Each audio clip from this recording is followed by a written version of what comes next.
Hey everybody, so way back in 2003, Google introduced Google Glass.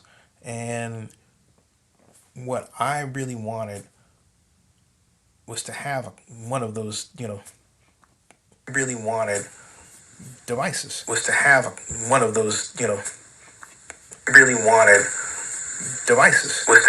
And as they advanced, that was 2 years later, YouTube was introduced. And then about, I think, 2 years after that, it was 2005, then we were going to 2007, Google introduced another version of Glass. I think somewhere in there. In fact, let me make sure my dates are correct because I have these fond memories, but I want to make sure that they're lining up with the reality. And some fond and not so fond. But my point is that back then, Google Glass was was this thing that Google came out with that was only given to a handful of people. In fact, I said 2003. No, it was 2012. In fact, they had a prototype. Now, this reports that they started selling a prototype in 2012 for about 1,500. And that's right. So I'll just basically say that I first became aware of Google Glass before that. But the bottom line is they were giving it to a handful of people that we now call influencers. And I wanted one, being a YouTuber and a YouTube partner at that. You could never get one. And I always noticed I was like, the cool white folks got them, right? Or ones we perceived as being that. It just drove me nuts. Well, I say all that to say this. Today, what is Google Glass is all over the place at CES 2026. And you would say, okay, what was Google Glass? Google Glass resembled standard eyeglasses, all right?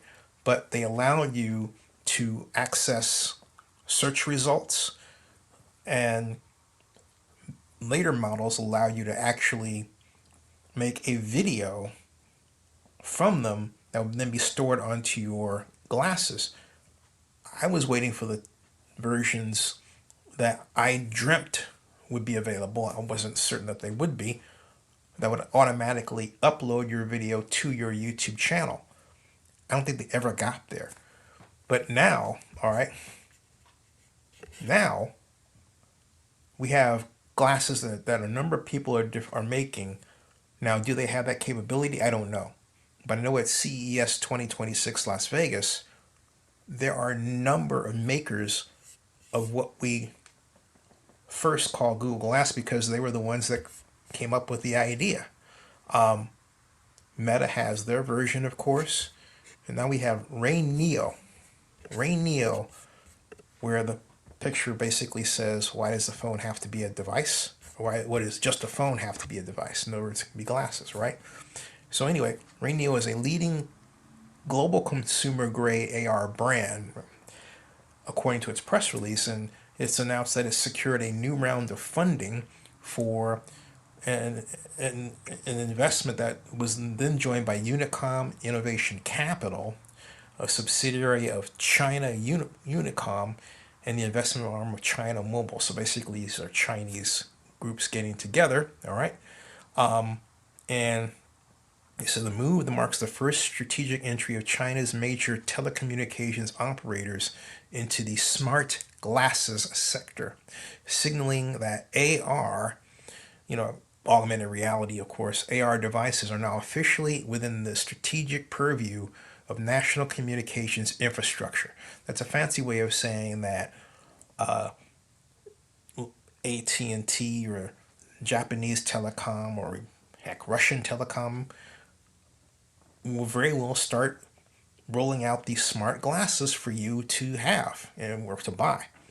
And this press release discusses the strategic funding, operator alliance, and everything else that I'm not really going to go into. But the point is that they're trying to get all of this money together to produce something they call Project eSIM. and they say it's unveiling a truly standard augmented reality experience, and that is delivered to this RayNeo X3 Pro, and it is they say it's a Project eSIM is a dedicated exploration of the hardware frontier for spatial computing. In other words, that's another fancy way of saying that, hey, look, we want these smart glasses to be your computing device. Kind of like, have Google Home that you use. Well, you'll have your glasses, same thing, all right? And they need to hire me to basically rewrite these press releases. Some of this stuff is like wordy, all right? But the bottom line is RayNeo wants to know that they are first, you to know that they are first of all the global leader in augmented reality glasses, and they're dedicated to transforming everyday life with them for 1 billion people. I guess in China, but that could be 1 billion people everywhere, right? And they're an official worldwide Olympic partner in the AR glasses category. So you should expect to see these at the upcoming Olympics, right? I think this is exciting, even though it's a clunky explanation, and it is a clunky explanation. You have to sort of just trudge through, like, oh my Lord, you want to have the glasses. But I'm wondering, since I'm wearing contacts, I'm wondering if somebody's going to come along and make augmented reality contact lenses available for the general public, as opposed to, I don't know, somebody who works for the CIA.